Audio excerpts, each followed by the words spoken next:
next. Balitang Hali on GTV.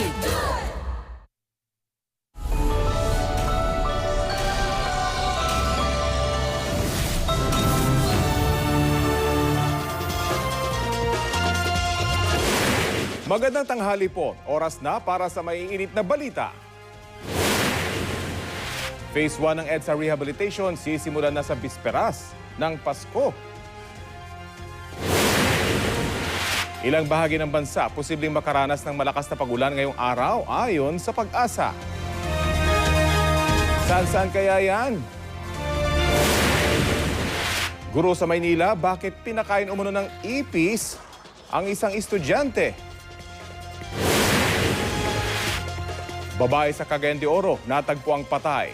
Mister na umiyak pa nang makitang bangkay, siya palang suspect. Ang kakaibang karera sa Antarctica, kakasaka ba?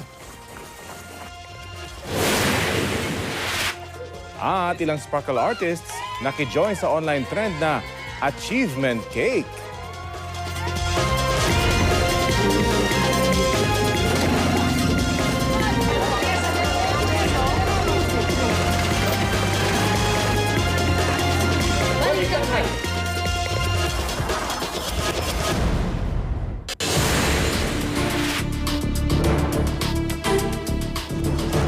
Mainit na balita, sisimulan na ang Phase 1 ng EDSA Rehabilitation sa bisperas ng Pasko, December 24.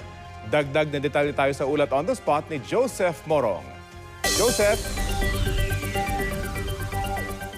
Rafi, isasabay ng DPWH, MMDA at Department of Transportation ng EDSA Rehabilitation sa exodus ng mga tao palabas ng Metro Manila ngayong Kapaskuhan. Inanunsyo ng mga ahensya na magsisimula nga yung first phase ng EDSA Rehabilitation sa December 24 na tatagal hanggang January 5.